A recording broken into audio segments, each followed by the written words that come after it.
আসসালামু আলাইকুম রহমতুল্লাহ। আশা করি হল ভালো আছেন। তো ভিডিওটা শেষ পর্যন্ত দেখার লাগে অনুরোধ করলাম। তো গতকালকে চলে গেছিলাম মুন্সি বাজারে। যারা মুন্সি বাজার চিনেন তো চিনেন আলহামদুলিল্লাহ, আর যারা চিনেন না তার উদ্দেশ্য হইতাম চাইলাম। তা মুন্সি বাজার অবস্থান হইল সিলেট মৌলভীবাজার যে বাইপাস রোড এর মধ্যখানে অবস্থিত। তো এই বাজারও সব কিছু মিলে, বিশেষ করিয়া বাজার বার যেদিন থাকে, বাজার বার দিন তো আরো বহুত কিছু মিলে। আর বাজার বার সম্ভবত প্রত্যেক বুধবারেই হয়।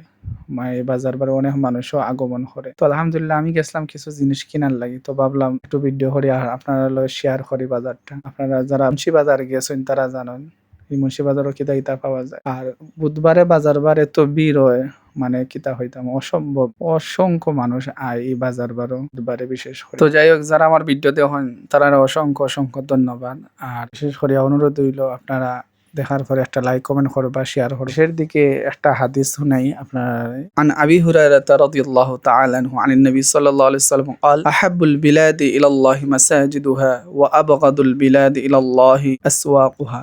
আল্লাহ রাসূল সাল্লাল্লাহু আলাইহি ওয়াসাল্লাম বলেন, আল্লাহ তাআলার নিকট সবচেয়ে পছন্দনীয় স্থান হলো মসজিদ এবং অপছন্দনীয় স্থান হলো আল্লাহ তাআলার নিকট বাজারসমূহ। এই জন্য হাদিস শরীফের মধ্যে আসছে, বাজারে যতক্ষণ প্রয়োজন আছে ওই প্রয়োজন অনুযায়ী বা প্রয়োজন যতক্ষণ পর্যন্ত থাকে, আপনার প্রয়োজন শেষ করে অতি দ্রুত বাজার থেকে চলে আসা বা বাজারে বেশিক্ষণ অবস্থান না করা। আল্লাহ তাআলা আমাদের সহি বুঝদান করুন। সবাইকে অনেক অনেক ধন্যবাদ এতক্ষণ পর্যন্ত আমার ভিডিওর সাথে ছিলেন।